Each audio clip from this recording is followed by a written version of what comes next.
وادی کشمیر کی دستکاریاں دنیا بھر میں مشہور ہیں۔ ان دستکاریوں میں اخروٹ کی لکڑی سے تراشی گئی مصنوعات یہاں کے ہنر اور فن کا ایک اہم حصہ ہیں۔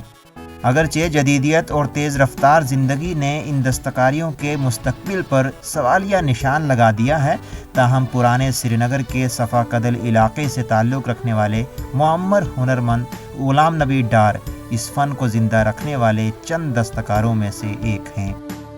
بہت لوگ ہیں جو کام کرتے ہیں، اس وقت بہت عروج پر ہے یہ کام سری نگر میں، مگر وہی رف کام جو اس کام یہ جو آپ دیکھ رہے ہیں یہ آپ کہیں نہیں دیکھیں گے۔ آپ اس وقت اچھا چلتا ہے، مگر یہ جو میرے سامنے ہے، جو میں کام کرتا ہے، یہ جو میں نے سیکھا ہے، تو اس کا تو گورنمنٹ نے تو کچھ دھیان نہیں دیا۔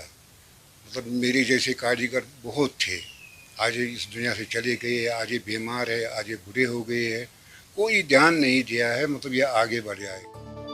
68 سالہ غلام نبی ڈار نے 10 برس کی عمر میں تعلیم کو خیرباد کر کے اس ہنر کو سیکھنا شروع کیا اور 25 برس کی دن رات کی محنت و لگن کے بعد انہوں نے یہ ہنر سیکھ لیا۔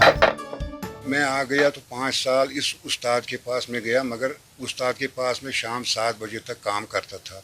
7 بجے کے بعد میں گھر میں بیٹھا تھا کم از کم 1 بجے رات تک، 1:30 بجے رات تک میں وہ کام سیکھتا تھا، ٹرائی کرتا تھا میں اس میں کامیاب ہو جاؤں گا، آتا تھا کچھ بھی نہیں۔ بہرحال کوشش ہو رہی لکھائی میں بھی اور کام کرنے میں بھی۔ غلام نبی ڈار جیسے کئی دستکار نوجوانوں کو اس ہنر کو سکھانے کی دعوت دے رہے ہیں، لیکن مایوسی کی بات یہ ہے کہ نوجوان اس ہنر کو سیکھنے میں خاصی دلچسپی نہیں دکھا رہے۔ گورنمنٹ کو کچھ ایسا سکول کھولنا چاہیے، بہت سے بڑا سکول، جہاں ایک پڑھا لکھا بھی آئے گا اور جو یہ رف کام کرنے والا بھی آئے گا، 2 گروپ بننا چاہیے۔ اگر ان کو 5 سال ٹریننگ دیا جائے گا تو ان کا وظیفہ ہونا چاہیے، جیسا ان کا گھر چلے گا۔ وہاں کے نوجوان سیکھنا چاہیے، ان کو سکھانا چاہیے۔ جیسے میں اس وقت بولتا ہے بہت سارے لوگوں کو میرے پاس آؤ، میں سکھاؤں گا، میں لکھائی کرتا ہے ان کو، میں دیتے ہیں اپنے لکھ کر ان کو پرچہ دیتے ہیں ایسا کام کرو، مگر وہ جرأت نہیں کرتے۔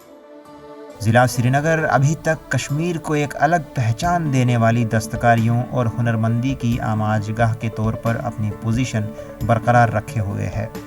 بانی اسلام امیر کبیر میر سید علی حمدانی کے ہمراہ آئے ہوئے سینکڑوں سادات نے ان دستکاریوں کو کشمیر میں متعارف کیا تھا اور 7 صدیاں پہلے ایک اقتصادی ماڈل پیش کیا تھا۔